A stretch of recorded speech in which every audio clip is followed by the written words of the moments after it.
Kia ora, good afternoon. I suggest we start. We had a very nice lunch, very nice chat. Actually, we warmed up a little bit over lunch, talking digital and artificial intelligence, and I can tell you it's fascinating. Maybe a very quick survey before starting this session. How many of you feel they are basically pretty familiar with digital trade? Raise your hands. A few of us. So that's great. We have basically passionate experts on digital and AI, who will be able to introduce us to this wonderful world of digital trade and AI. I myself did not raise my hand because I'm clearly not an expert in that field. So very much looking forward to be enlightened. So on my side, I'm Diane, LaCoste. I work at the Delegation of the European Union, especially on trade. And with us, we have Stephanie Honey. So Stephanie, you worked as a New Zealand trade negotiator for several years. You're now a consultant working especially on digital and services trade. You advise in a number of fora, including APAC. You're just back from Peru, so it will be great to have your insights. We have Nikora with us, so that's great because we have two entrepreneurs with us. Now, Nikora, you are indeed the founder of and director of two Maori tech companies. You're very active in the creative industry space. And you're also advising on digital and data in various capacities. You have particular knowledge on Southeast Asia, I understand. You built a Matariki festival in Thailand, so we look forward to hearing about that. You were also in the US recently, right? Yeah. So will be interesting to hear from you. And Mitchell, you're also very familiar with Southeast Asia. You spent your career in tech and digital. You are also involved in a number of tech companies. You have served in many leadership and advisory roles, including as chair of New Zealand Tech, FinTech New Zealand, and a number of others. And I'm sure you've been traveling recently too. So we are very fortunate to have you this afternoon, and I'll start with a very simple fact. Everything is digital. So that's what I keep hearing, and I went to look at the statistics. And if we actually have a look at the latest OECD statistics, we learned that digital trade currently makes up 25% of global trade. This is over $5 trillion US, and of course, this keeps growing. So when we talk digital trade, what are we talking about? It's about the hammer that you go and buy online and that is delivered to your home. That's about the app that you buy online and that you install on your phone. That's also about everything that basically goes into making business operations easier, cargo tracking, for instance, or modern agriculture driven by better data analysis. That's, of course, about the transfer of data, very important. And of course, these days, the artificial intelligence revolution, clearly.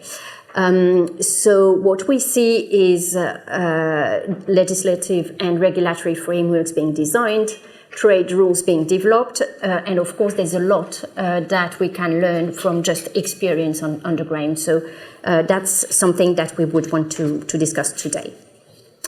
I'll start with a very basic question, because the three of you have very deep experience with digital trade. Could you guide us a little bit through the fundamentals? Why should we pay so much attention to digital trade, and what are the current trends? So, I don't know who'd like to start. Nikora, would you like to give it a try? Kia ora tātou katoa. Ko wai ahau, so who am I? Ko Ngaropo ahau he uri ahau no te raro tūhoi Ngāti Porou Ngāti Kahungunu. So being of Māori descent and being in the space of digital trade is very important to me. Basically because for us it enables. Oh, sorry. Can you guys hear me? Oh, there we go. Because basically it enables people to have access to global markets, to global communities. When I look at this particular space for myself, I think that there is a huge amount of opportunity, but there's also a huge amount of change that's happening right now. So, as the others on this panel will describe to you, we're in a huge flux with a lot of technologies, emerging technologies that are changing the landscape. And when we think about digital trade, we're talking about data, we're talking about online apps, everything from your Netflix right through to the programs that you're using every day on your laptop. So from an Indigenous lens, it just means that marginalised voices can be heard in those areas. And up until recently, we haven't had that kind of access, not without physically going there. So we're talking about weightless export and then also being able to secure channels in that area. Thanks, Nikora. Karata Tao, good afternoon, and Xin Chào. My name is Mitchell. I'm originally from Vietnam. I've been in New Zealand for decades. Been involved in the tech industry for 31 years. Data and digital is kind of my world. But also I've been involved a fair bit in terms of how data and digital technology impacts trade and commerce and all of that. Because my entire kind of 3 decades has been focused on how digital systems enable businesses to do business. And so if you think back, oh, by the way, for those who didn't raise your hands in terms of, are you familiar with digital trade? Don't worry, digital trade will be taught in primary school soon. So it should be. Yeah. But if you think about the kind of the fundamental of trade, in my kind of simple knowledge, is trade kind of represents 3 flows, right? The flow of people, the flow of money, and the flow of goods. And if you don't have those 3 flows, they're all interdependent. You don't really end up having trade flows, and that's all really great. But if you look at how that happens today, right? Increasingly, the flow of people, the flow of money, and the flow of goods are basically enabled, modernized, and made more efficient and effective and secure by data and digital technology, right? So already, traditional trade is changing, has been changing, already changed, and will continue to change even faster and faster at the speed of advancement of data and digital technologies. AI is one of those technologies. So fundamentally, I think that's why we do need to pay attention to digital trade. But digital trade, I think Stephanie will have a really nice and comprehensive definition for what it means. But for me, kind of my simple view is that there's digital technologies that enable trade to happen better and more secure. And then there's digital technologies in themselves who are digital services that cross borders, everything from Netflix streaming movies to a whole range of other services that surround our daily lives, catching a ride on Uber and so on. So today we're constantly consuming, as businesses and consumers, consuming digital services that are served across borders. So I think that is also why I think it's important to pay attention to digital trade. Thanks. Thanks, Mitchell. Well, I mean, there's not much I can add to those two great lenses on this, but I guess looking at it from the point of view of a trade nerd, digital and trade is really the sort of the next stage in the story of technology that has enabled trade since earliest civilization. I mean, for New Zealand, where would we have been without refrigerated shipping? That was a technology transformation. But we're seeing something that's arguably even more sort of tectonic in the impact that it's having now with digitalisation. As Mitchell said, I mean, it's enabling traditional trade to be faster, better, more secure, with greater integrity. the new things that are able to be traded are, would not have even been able to be envisaged 10 years ago or 20 years ago. Lots of services that we once thought could never be traded, could never be done across a border. Technology is now enabling that, whether it's brain surgery or cloud accounting, some of those things that, we would never have envisaged being part of global trade now absolutely are. And as Mitchell says, where individual consumers are actually the ones doing the trade, that's also a huge transformation. But along with that, and I must say, speaking as somebody who loves digital trade, at a sort of an intellectual level, it's throwing up all sorts of really interesting policy questions as well, because there's no aspect of modern life that's not being affected by digital. So the sort of intersection of what trade people would think of as trade with other issues is also absolutely expanding out of all sight. So lots of the things that are covered by quote unquote sort of digital trade rules are actually things that are to do with how society is organised or how we live our lives. How is our privacy protected?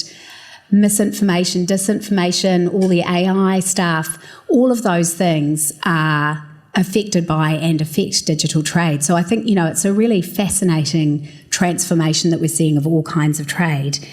Why does it matter, to your question, Diane? It's transformational in the sense of inclusion, as Nikora mentioned.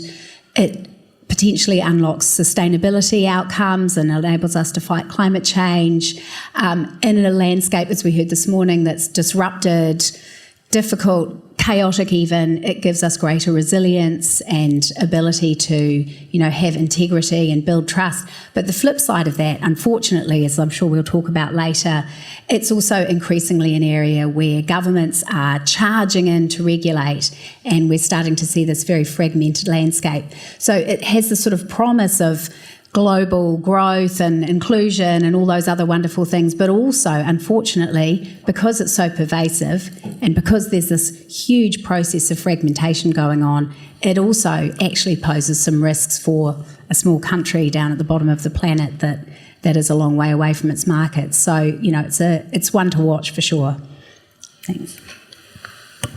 Thanks. So, great. Big picture. We understand this super powerful transformation going on, a lot of opportunities, a number of questions and concerns also associated with that. The focus of our conference is particularly on Southeast Asia, so maybe we can zoom in on that region in particular. And actually, Stephanie, you recently worked on a paper on digital trade in Southeast Asia, and you clearly depict Southeast Asia as a digital powerhouse. You'll tell us more about your findings. Of course, Nikora and Mitchell, you have particular experience in that region yourself. How do you see the challenges and the opportunities on digital trade in Southeast Asia? Well, let me start with a quick advertorial for my report. Thank you, my beautiful assistant, for holding it up there. I've got some copies if anybody would like to grab one. But I did this report looking at what is the potential for Southeast Asia digital trade for New Zealand, because I was really struck by the fact that spending a lot of time in and around the region, you have only to go there to see how incredibly vibrant Southeast Asia is as a digital market. The numbers are kind of crazy. It's projected to be worth, the digital economy is projected to be worth $1 trillion by 2030 across multiple sectors, the most innovative, most dynamic, most high growth products, businesses, countries are in that region, whether it's fintech or edtech or gaming or, you name it, AI. And so we as a country have this incredible advantage of really gold standard trade agreements, multiple trade agreements with that part of the world. And yet, when I looked at the trade statistics, we do almost no digital business with Southeast Asia. Digitally delivered services are about 1.3% of New Zealand digital services exports to the world. And yet it's our fourth largest trading partner as a bloc, ASEAN is. So, something's not adding up. So I did the report to look at, okay, why is that? Is it just too hard? Do people in New Zealand not really know about it? And I think the answer lies, in both of those areas. It is clearly a huge potential market for New Zealand, but it's also a hard play for most New Zealand businesses. Awareness isn't high, but also it's a diverse landscape. There are 10 very different markets there.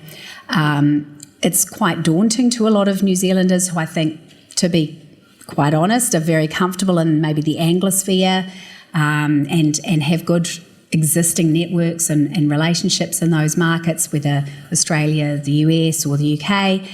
But Southeast Asia somehow seems too difficult, maybe too hard. There are language barriers. There are sort of a lot of cultural lessons that need to be learned to operate there successfully.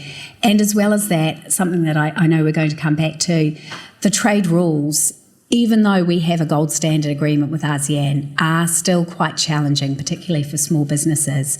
So I think what I would take out of the interesting research that I did for the report is it is definitely something that New Zealand businesses should be more aware of, more engaged in.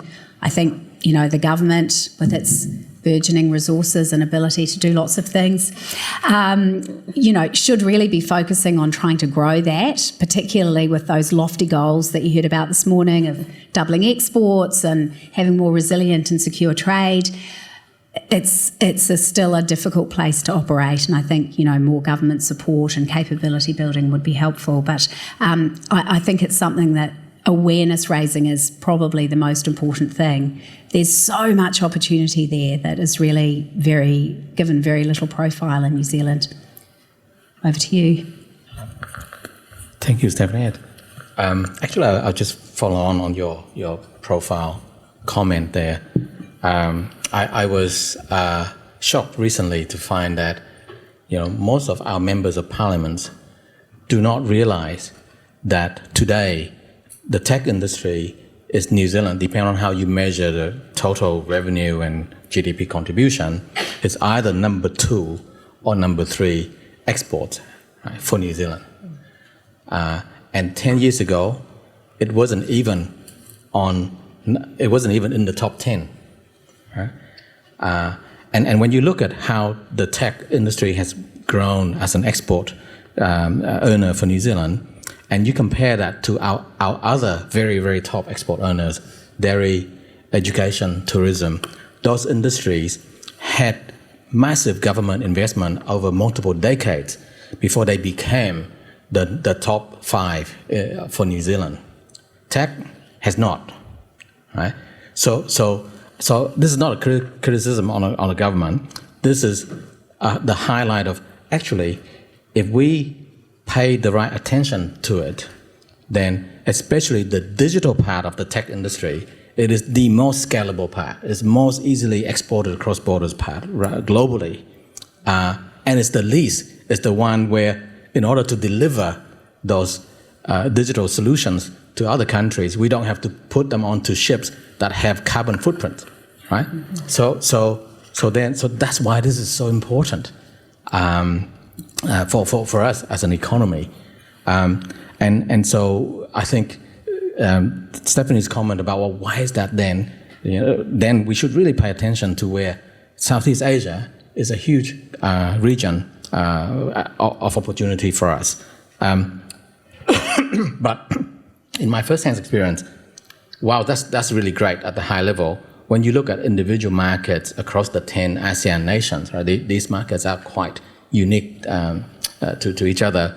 And when you look deeper, what I think is important for trade negotiators who represent our governments, to negotiate, to be able to see and aware of are the non-obvious barriers or non-obvious dimensions that need to be kind of factored into a trade negotiation between New Zealand and the ASEAN region.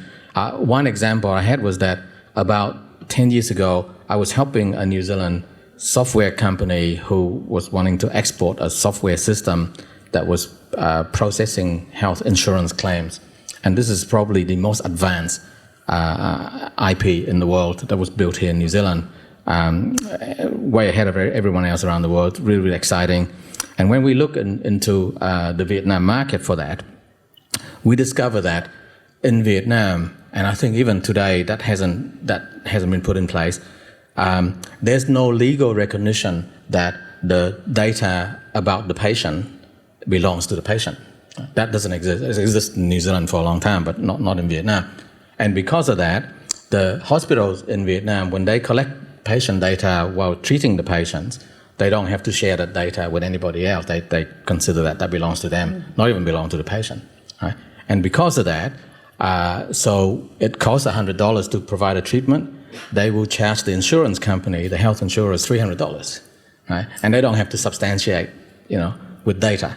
And then so you can kind of see, right, the whole ecosystem is just not conducive for bringing in, digital solutions and innovations and all those things, because some of the very fundamental constructs at the foundation of these different industries in these markets are not there yet. They are not digital ready, right? So even if they agree to really favorable rules with New Zealand to export, we still can't, because, when we get into those markets, and I think it's really important that's why I think the comment and also the report, comments made in Stephanie's report about really being in the market, being engaged and being there to really understand what's going on is really important. Whether or not you're exporting traditional products or you're exporting a digital service. I'm going to take a note from one of Mitchell's previous panels, and what he said was, this century is the Asian century. And I want you to think about that just for a second. I'm not biased at all. But when we look at the markets that are open to us right now, these markets are the markets that are growing rapidly.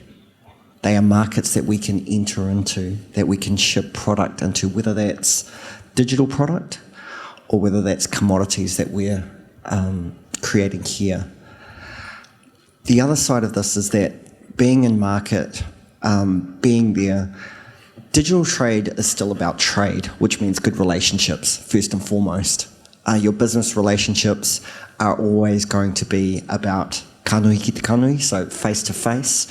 And people want to like who they're working with, basically. Good business is having a good relationship and being able to communicate well so that you can both benefit. When we're looking at digital trade and what that means in that scape, I'll use an example of a piece of work that we were just looking at doing through Thailand, which was actually outsourcing a whole lot of visual effects shots for a film. Now, the reason we looked at that was because the prices of being able to outsource to these countries is much more favourable for us. If we're doing digital export, I can get a developer in Thailand for $500 a week. If you are looking at the same level senior developer here in New Zealand, you're looking at 3,000, maybe if you're lucky, kind of thing. You cannot compare in terms of the business benefits. It makes more sense to do it offshore, bring in a team that can oversee a larger workforce there and do it hard and fast in market. When we're looking at trade, like digital trade, there are all of these different aspects that you have to kind of bring into front of mind. What do the budgets look like? Is it easy to do business? What are the rules that are in place? How easy is it to set up a company there? What are the benefits, tax incentives that you will get from moving into these places? I was really lucky recently to be part of a New Zealand delegation that got invited by the New Zealand Thai Embassy to head to Bangkok and meet a whole lot of organisations, and that was at the Bangkok International Digital Conference. Now, the reason why I bring that up is that they are very, very good at doing business. I went there and had 30 meetings in the space of this conference. When we do a conference here, we are not set up with meetings with people who are aligned with the businesses that we are dealing with. We can all do that better. right? So when you are heading into a new market, you do want to be making the most of your time. You want to be connecting with people who are open to doing business and getting stuff done. So as of that, I have business relationships that have sprouted up over that. I am doing business across the Pacific and into these regions now.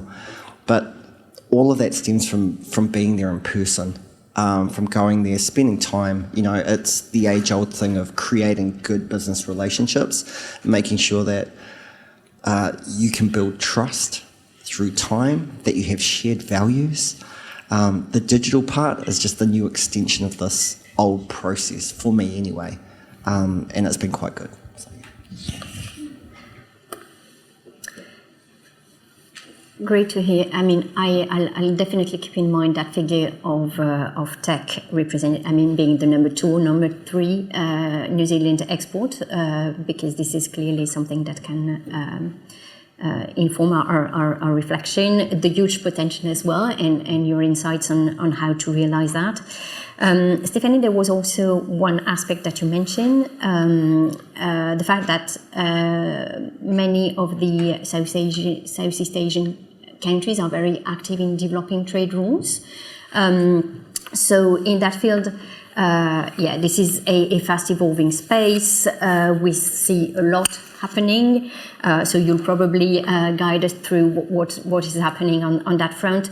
There are also, as we discussed this morning, a number of uncertainties, efforts being made at the WTO level with some headwinds, as we know, some hesitancy as well on the part of some countries to basically go further in digital trade rules.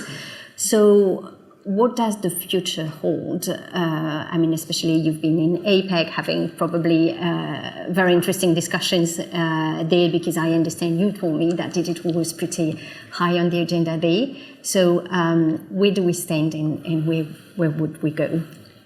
Thank you. Can you hear me? No. Thank you. Non-digital. Yeah, exactly. Look, that's a really interesting question. Well, I think it is anyway.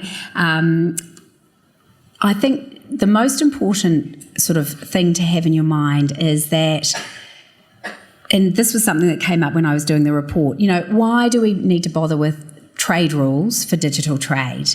Because, in fact, through the history of the internet, over the first, let's say, 20 or maybe 30 years of the internet, there was a lot of digital trade happening with very little visibility by trade negotiators. There were no trade rules. Things were going along swimmingly. So, you know, why do we need to worry about this? It's, you know, just get out of the way and let business do business. But in fact, one of the really interesting things that we're seeing now is that regulators, because they're regulators, have suddenly, you know, realised that there's this whole lot of stuff going on, including cross-border sort of value creation, that is not regulated. And so one of the really significant trends that we've seen in the last few years is this sort of huge rush to regulate the digital economy. Most of that is actually domestic, quote-unquote, regulation. So a lot of the things that affect trade are actually not necessarily regulations aimed at foreigners, but they're the way that the digital economy or data protection or privacy or you know, sort of these other elements of digital trade are regulated, are done for domestic purposes. But in the last few years, we've also seen countries start to put digital into trade agreements. And now, you know, sort of over the last 5 or so years, about half of all trade agreements have at least some digital provisions, if not a digital chapter. And as you quite rightly say, Diane, a lot of the innovation in this space is in the Asia Pacific. It's probably not surprising because we've got a lot of sort of the 2 biggest digital economies in the world. Outside of Europe, we've got the US and China, which is where a lot of the hyperscale data centres and so on are being set up. We've got a lot of the innovators in this space, in the sort of commercial world, but also a lot of the innovators in the trade policy world. And so, I mean, that sounds great, doesn't it? People have realised, digital trade, we need a few rules around this, let's put those in. And I guess the nirvana would be that those rules are all enabling. We've created this wonderful global digital, trade marketplace. Everything's great. But unfortunately, the reality is not quite that. And I'm going to see if I can get this more digital, technical things potentially going wrong. And I've already marked it up. Sorry, Suze. What am I doing here? Oh, there we go. Okay. So this is a way my attempt at kind of playing around with pretty pictures, but also trying to show graphically what the rules landscape looks like for businesses, say from New Zealand, looking out into the region. So you can see the sort of EU a little bit on the side there in the UK, but mostly was just trying to look at, okay, what's happening in our backyard? And you can see each one of those very pretty coloured blobs represents a trade agreement with some sort of digital trade rules in it. And I mean, I think for me, the takeaway there is what a mess, what a tangle, what a noodle bowl, to use Jagdish Bhagwati's, sort of image there of this sort of complicated overlay, intertangled sort of rules landscape, which unfortunately is the story of digital trade now. So there's been this rush to regulate, both domestically and in trade agreements, and what that means is that going into even friendly markets, in ASEAN, for example, there's this patchwork of different rules that might apply that are not the same as even the next door neighbour country, that in a nutshell add cost to businesses. And when we're in a world where trade costs are high, uncertainty is high, predictability is low, risk of disruption is high, things that add cost are really unhelpful for businesses. And so I think the story of trade policy for the next few years is going to be trying to figure out, well, how do we make this work? Do we make it work? Do we just abandon everything? And one of the really sad things that we've seen happening in the last few years is there have been these forces trying to recognise, okay, we need more coherent rules, we need interoperability, this is to help our businesses and inclusion and sustainability, but then we're also now seeing the countervailing forces of saying, actually, there are some countries in this digital economy that we don't really want to be friends with. There are some parts of our businesses, whether it's data or chips or infrastructure, that we're not comfortable being part of a big global marketplace. And so we're seeing these sort of forces of entropy, the kind of the splinter net happening. And you might think, oh, well, plenty of other fish in the sea, but the IMF in particular has done some work looking at this sort of idea of technological decoupling, and some of their projections are it could be as much as 7% of global GDP, the hit that we will take if the sort of forces of geotechnological separation are allowed to go to their logical conclusion. So that's not good. There's also been another innovation, and sorry, Diane, I know I'm talking for far too long, but another innovation. No. Okay. Oh, that one. Yes, there we go. Sorry, Suze. What are we talking about when we talk about digital trade? So in the early days of people writing regulations and trade rules, they mostly were talking about the stuff in the white box in the middle. So important issues, very important issues, data flows, for example, which is the lifeblood of digital trade, and a number of other sort of trade facilitation elements. So as Mitchell was talking about, this paperless trading and all sorts of associated things that kind of oil the wheels of global trade. But more recently, and these innovative Southeast Asian Singapore-led agreements, which New Zealand is very much involved in as well, have started to recognise that actually that's not enough, because this is touching on everything, every aspect. It's not just about data flows or cybersecurity. It's also about, well, how do you get paid? How do you make sure that there's trust? How is the data safe? Even some of the infrastructure things like submarine cables.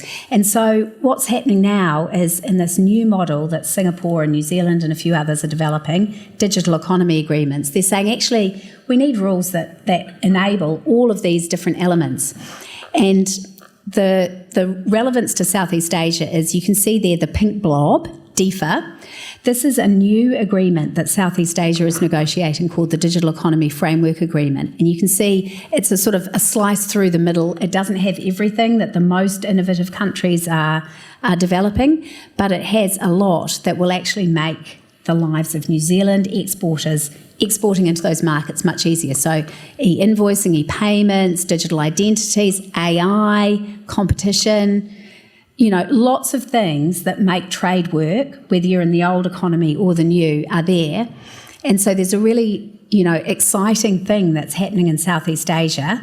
And I think if New Zealand is able to support a coherent approach in that agreement with what we're doing ourselves, there's, a huge benefit to be had for New Zealand exporters and global commerce, given the importance of that region. I would love to add a little comment to that, if I may. I think for me, what Stephanie's been sharing is even more important when I start to look back at just the digital part of just the digital export, right? Not the technology that support trade, but the digital export itself.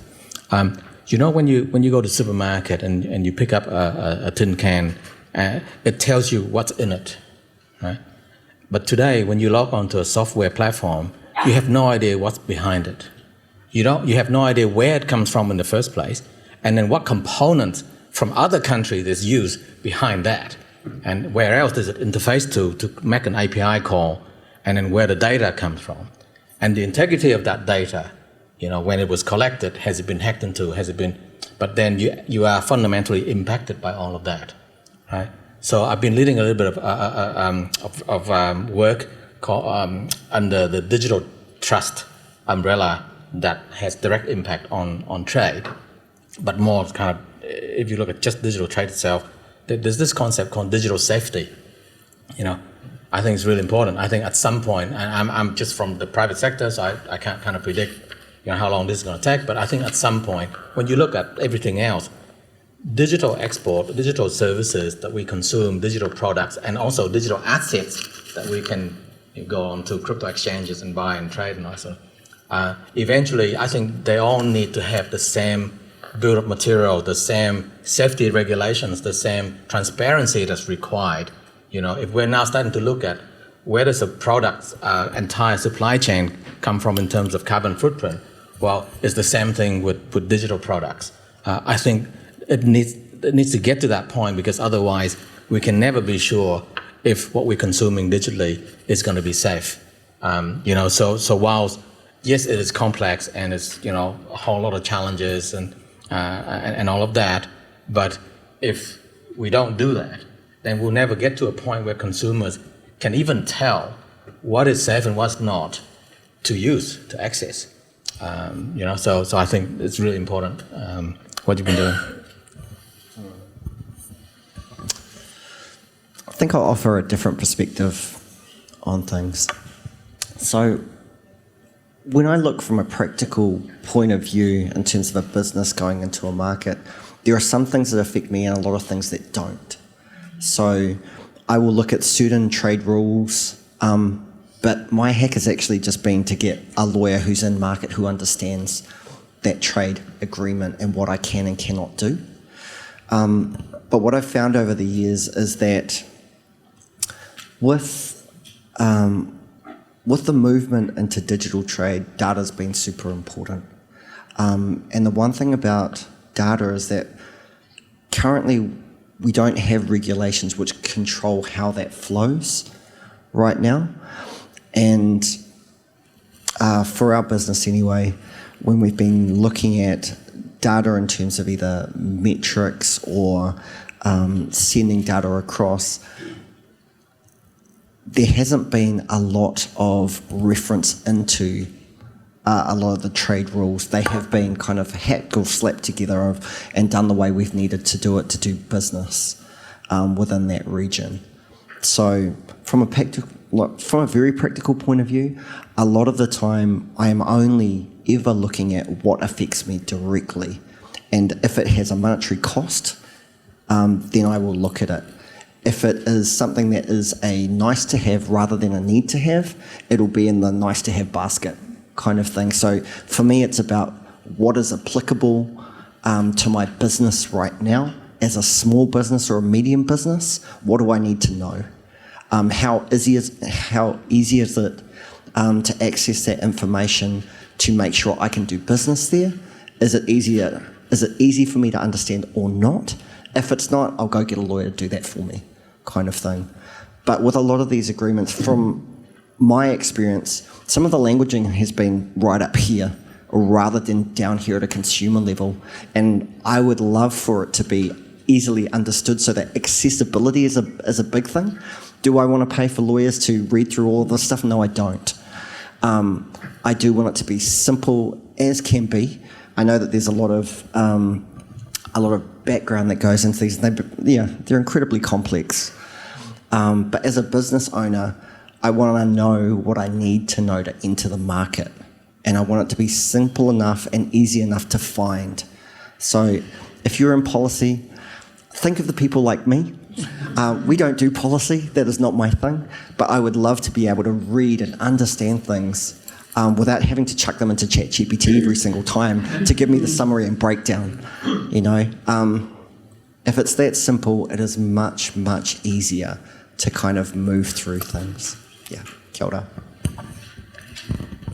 That's a very important message, having rules that are simple and easy to access. I'll go back maybe to the slides that we could see, and especially the first one, when we were discussing to prepare this panel, I was asked also to share a little bit of the experience on the European Union side. So I'll try to do that pretty quickly because I see that we're running out of time.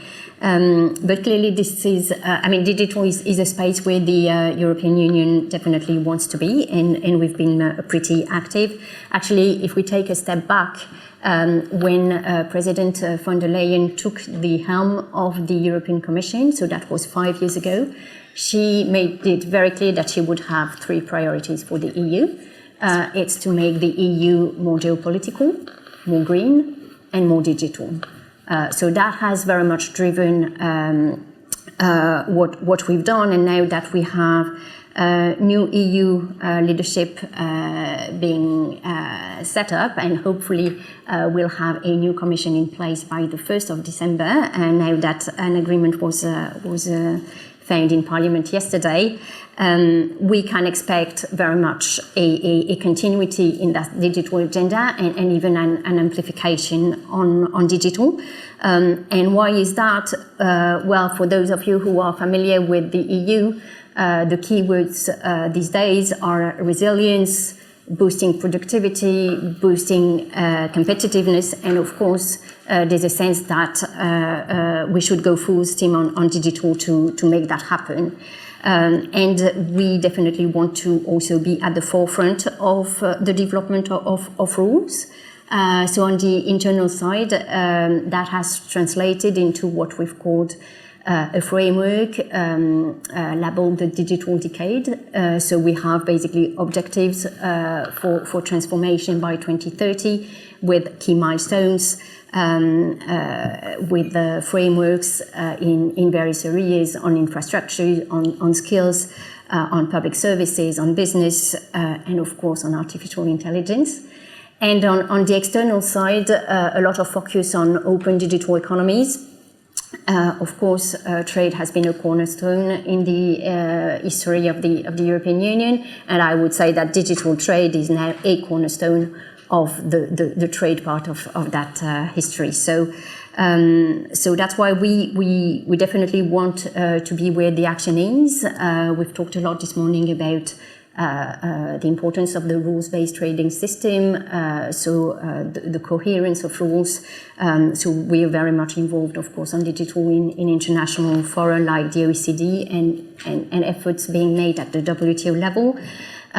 Digital is clearly an important pillar of our engagement with the Indo-Pacific.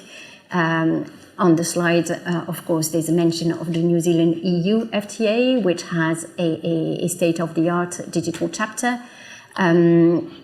And talking about Southeast Asia, that's also a region, as you said, a very vibrant economy, digital ecosystem, also very active on trade, rural development. So there's very much the perception that this is where we should engage. With an emphasis on, because this is an area where things are evolving very fast, we need to connect, we need to implement, and we need to modernize. So in practice, we have a number of FTAs in place with several countries in the region, so typically Singapore or Korea. And just recently, we've complemented that with a digital trade agreement with Singapore that was concluded in July this year. We're working on Korea on a similar agreement with Japan. Also in July, a data flow agreement was concluded also in July. And we have a pretty active negotiating agenda of comprehensive FTAs in the region, bilateral FTAs, which include a digital chapter. So we have negotiations ongoing with Thailand, with the Philippines, with Indonesia, and we're trying to we're making efforts to resume also negotiations with Malaysia. And that also brings us back to the key question of the articulation of all those frameworks and making sure that they talk to each other. There are a number of commonalities, there are a number of differences, and it's important that we ensure that there is dialogue and cooperation so that basically all of that in the end is made for business and that we make it an enabling environment. I don't want to be too long, so I'll stop there. And there's one question that we really wanted to discuss, and I see that we're getting close to the end of the session. It would be nice to keep a bit of time for the Q&A. Artificial intelligence. Yes, so much we're going to say about it. And we're probably saying a lot more than we're doing about it. I might just very, very quickly highlight the need for. I think for me with AI, the most important thing that we really need to work on right now is governance. Right. So AI is extremely powerful. I've been involved in digital transformation for 30 years across many different industries. And I've seen generations of new technologies come through that drive change in business and organizations. Over time, upgrading and updating and upgrading the technology, even just to stay operational, and then developing, on top of the technology to kind of get ahead. And that's all really great. For decades, it's been about upgrading technologies. But for the first time, if we bring AI into digital transformation through an organization, for the first time, I'm seeing organizations having to look at upgrading their people, their processes, and their governance. And the reason I want to highlight governance, there's a whole conversation about people's skills in order to maximize the benefit of AI as opposed to the negative benefit of it. But governance is really key because AI is such a new kind of power, new kind of tool that we can it can be shaped into anything. So when you look at a car, the way the car is manufactured today is highly regulated for safety, for example, right? The brakes and airbags, everything. So in order to even sell a car, you have to meet all of those safety standards. And then in order to drive the car, we all have to follow the road code in order to do it safely, right? So I think fundamentally we're at a point where AI requires both. Right? We need to somehow govern how the technology is developed, and it's so rapid, and how the technology is being used. Is it safe, is it ethical, and all of those things. I just kind of want to quickly highlight that. I think that if you are not using AI in your organization now, then you are doing yourself a disservice. It is not about using the technology to do everything, but it is a great way to make yourself more productive and more efficient. If you're doing a report or you're doing some document, it'll help you structure ideas. You can absolutely use it in many different ways. The way I like to use it is voice to text. I will literally vomit everything into it to basically get everything out of my head and then ask it to restructure and rewrite my ideas. It's still my ideas, right? But what you are doing is using this very powerful tool to shape up these things. And then get it to evaluate 3 or 4 times to look at all of the areas that you either haven't thought about or to give you a different perspective. So when we're talking about AI, yes, it can be terrifying. There are so many changes. It's moving so very, very fast. But like any tool, you can use it positively or negatively. One of the things that we're doing in our organisation right now is we've just been funded to do a end-to-end process for content creation that's basically using text to video to create film stuff. So we're validating that model right now, and we've been funded by Te Māngai Pāho, New Zealand On Air and the New Zealand Film Commission. And part of this process, for me anyway, working in the film industry, is we have a big film industry here. It's one of our major contributors to our economy. What happens when AI moves so quickly that you can do these sorts of films or short films or creating content at a very, very low cost point?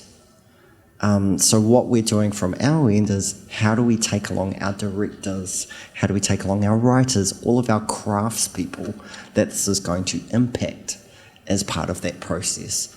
So we are still using the tools, and no, unlike OpenAI, we don't have 500 million a year to burn on doing AI, so we are leveraging tools that are currently in the market. But what we told these particular funders is, look, while you guys are sorting your stuff out, let us run with the technology so that you have people to ask once you've sorted out all of the background stuff, because it's coming, right? So you can either use it or not. That's up to you. The sooner you are integrating it, the sooner you'll be able to see differences within your organisations. And if you're working for a government organisation, obviously you need to do that in a secure environment and take small steps just to make sure that you're doing it in a safe area where you can experiment. But the genie's out of the bottle. It is already going. You're either on the train or you're not. If you're not using it, I would hate to be you in about 3 to 5 years. Well, I'll just add a couple of comments through the sort of trade policy lens, because there is clearly going to be a huge synergistic relationship between AI, trade and trade policy in the next few years. I mean, at the most sort of basic level, the lifeblood of digital trade that I mentioned, these cross-border data flows, I mean, AI only works when there's a lot of data feeding it. And so there's a sort of an immediate point of friction there around how do people get access to the data, but also all the trade rules around that to do with, privacy and data protection and how does that flow across borders. But also we're seeing at the very sort of practical level the integration of AI into trade processes. So there's a lot happening in the trade facilitation and sort of border automation space that's AI enabled. And at the level of digitally deliverable services, which is this sort of rock star category of trade, where all other kinds of trade are stagnating, going backwards or just creeping up, digitally deliverable services are growing incredibly. I think it was 9% year on year in the last year. They've gone up 50% since the pandemic. And AI is a digitally deliverable service. So, there's this sort of huge interplay between this technology, how trade works, and then the trade policy lens on that is, well, have we got rules that are fit for purpose? Whether or not you think you might need some bespoke AI rules, I think that's still a very live question. All the existing rules around how data flows, how it's protected, all the innovation that Southeast Asia and other countries are doing about writing good rules for digital trade, will need to be on steroids to deal with this sort of huge change that's making. But I thought if I might, Diane, just sort of sashay into our sort of wrap up with a little fun thing for the afternoon, and Suze, I think, is going to help me out here. You may have come across this already, but it's this amazing AI product called Notebook LM. It's a Google product. You can basically, it's free in the sense that all digital services are free. You know, if the service is free, you're the product. So it now has my data. But I took this wonderful report, copies up the front, and fed it in. And what this product does is produce a conversation, a podcast essentially. And I thought you might enjoy to hear a minute or so of this. Now, bear in mind, what I did was go onto the free Google Notebook LM site. I uploaded this file. It thought about it for a few minutes, and this is what it produced. No human beings involved.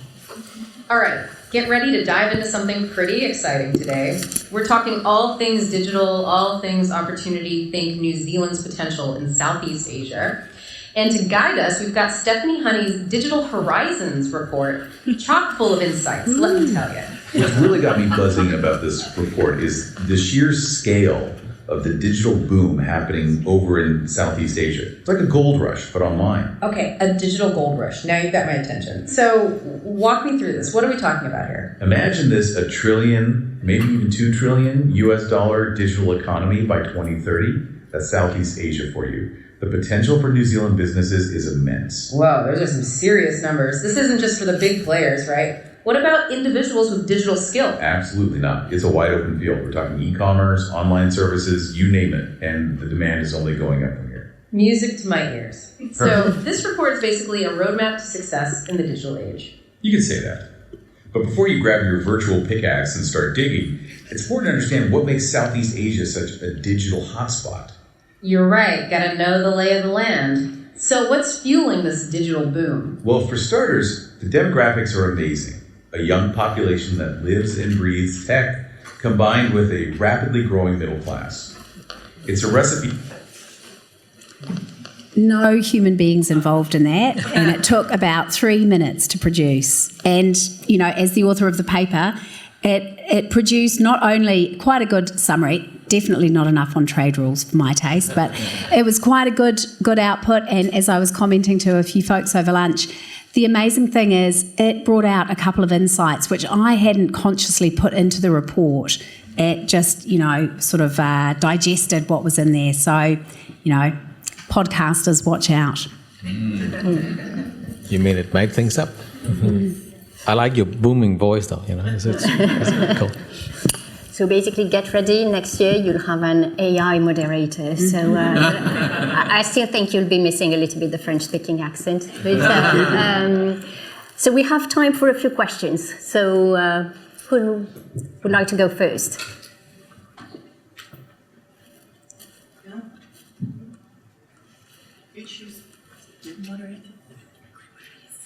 Let's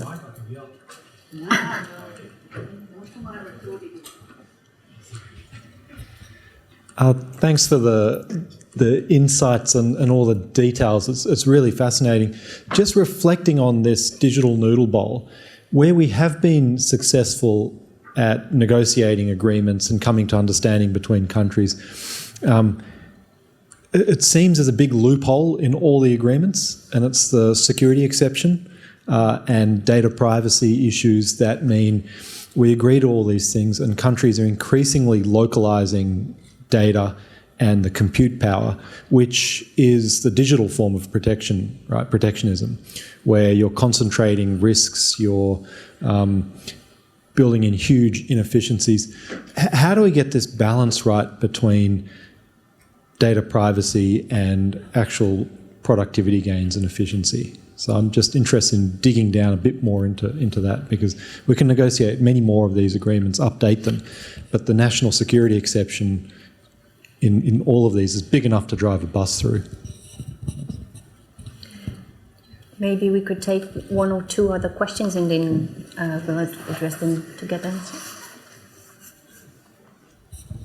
Thank you. Great panel, thoroughly enjoyed it. I have a question, maybe Mitchell touched on a bit about you touched on this a bit, about what I guess the government can be doing to help boost the sector. I mean, it's already, as you said, the third largest growing sector. But are there other things, maybe perhaps non-traditional ways that the government could look at supporting the sector? Like I know the UK and Singapore, for example, have built regulatory sandboxes and that sort of thing, which have enabled businesses to test their products. Like, is that a good way for us to go, or are there other things that we should be doing?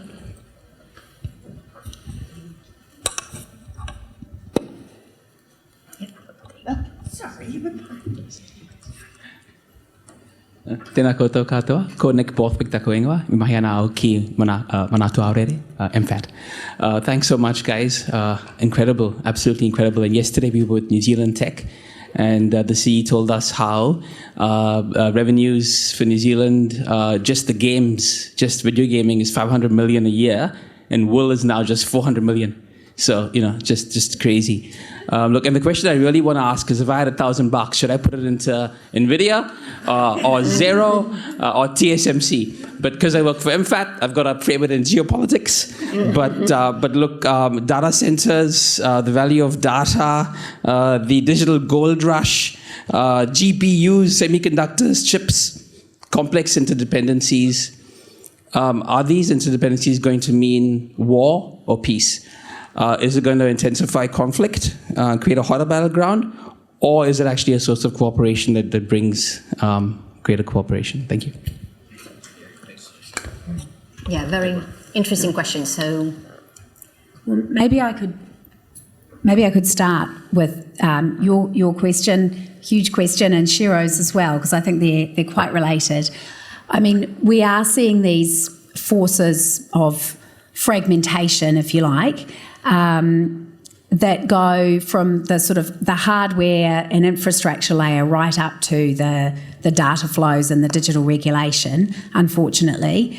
And I think we're not going to see war over that as such, because that actually don't need to get into a fighting war. What we're seeing is very effectively, creating this rift between, essentially, you might have heard this phrase, the splinter net, essentially the decoupling of digital ecosystems, particularly sort of polarised around the US and China. But I think, unfortunately, we're starting to see that across a number of other economies as well. And, I think the sad part is that there has been we've been through this era of the huge promise of the digital economy being in reach with all of the benefits that it can deliver. But now, driven by the geoeconomics and the geopolitics, we're starting to see this fragmentation. Some of the fragmentation is just kind of poor design or poor regulatory practices. It's inadvertent, if you like, the lack of interoperability. But we're now increasingly seeing, driven by, as Shiro pointed out, the sort of security concerns and the kind of securitization of the digital economy. But also there are economic drivers for this as well. And one of the things that we didn't talk about, sadly, we could go on, but there's also a kind of a push to curtail data flows and introduce tariffs on digital trade driven by economic interests. And I think in the same region where there are, ironically, the innovators, the hyperscale data, the sandboxes, all the digital action, there is also some very strong economic interests, I would say ill-informed economic interests, that are driving towards creating sort of isolated digital islands rather than a sort of more coherent global flow.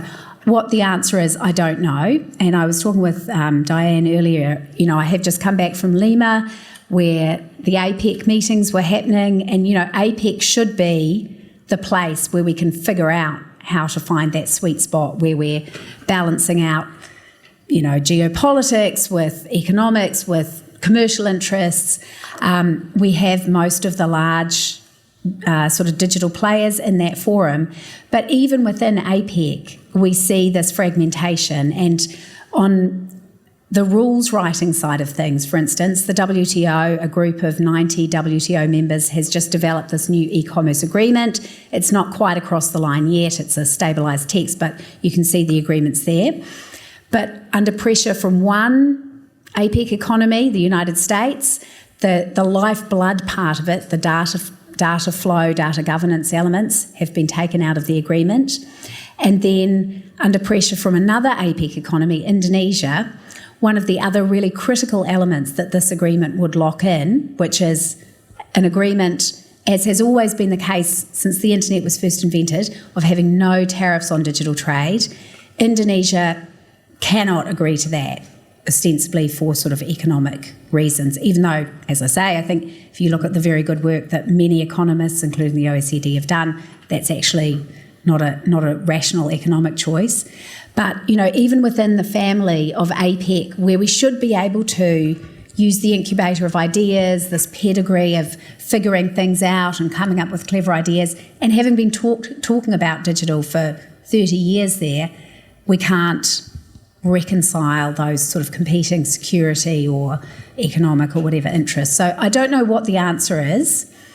I do think, though, that keeping talking about it, small economies like New Zealand continuing to innovate and find ways to, you know, talk to our friends and people who aren't our friends about how we can find our way through is, you know, if we don't do that, we certainly won't find the solutions. So I think New Zealand's on the right track. I think it needs a lot more resource in the digital side, and I will leave it there. But just to say, you know, this is not some esoteric academic consideration about, oh, you know, those crazy trade nerds who like talking about digital trade rules. It will impact every one of us because digital is everything and everywhere now. Thanks. Just to add to that as well, I did want to put out there, just in terms of looking at that flow of data and digital trade, just to think about digital and data taxation and what that would mean for large-scale corporates. Because currently we are creating data at an exponential rate. It's the only commodity in New Zealand that isn't being taxed as well, and it's probably the only way that you can slow down some of our larger corporate companies, just in terms of what they take and how much is being generated. If we think about data in terms of just the weather, we can predict what's happening with the weather because they've got enough background and depth to be able to analyse that, to do these predictions going forward. It operates the same way with large language models. That's why it can predict the next word, right? So in terms of thinking about digital trade, also think about how that can be taxed. It's potentially a way to slow things down just a little bit while we're figuring things out. Thanks, Nikora. I might come back to you as well in a moment.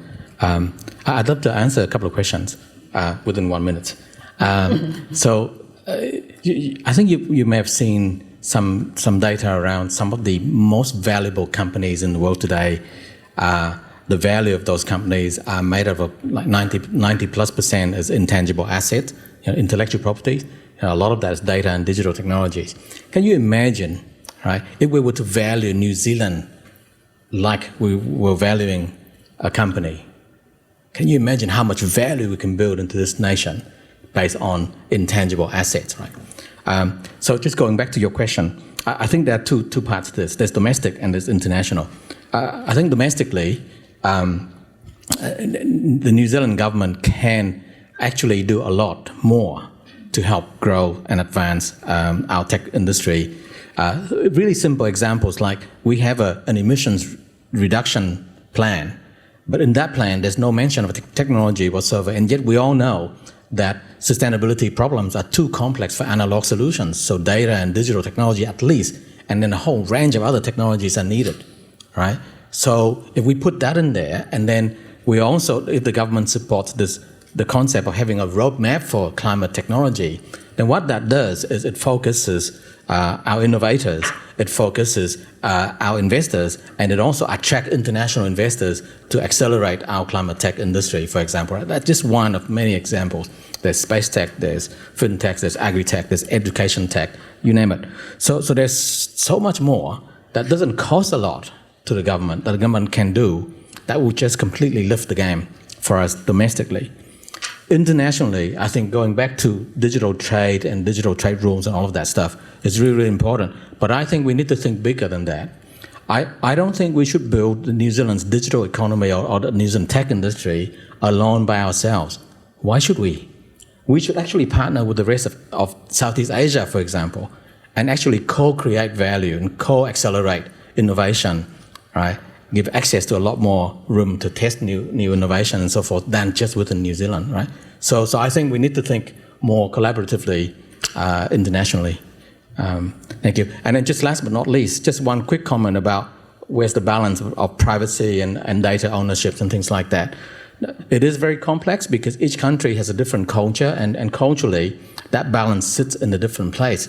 Even back here in Aotearoa, when you look at Maori data sovereignty, where Maori is all about collective ownership, not individual ownership, right? So again, even within New Zealand, right, there are those differences already. So I think that's why, unfortunately, you will never run out of work as trade negotiators. Thank you. So I'm very happy that with this panel, we've had some very positive messaging this afternoon, very much forward-looking, a lot to do in that space. We've reached the end of the session, but of course, please continue the conversation over the break, and please join me in thanking our panelists.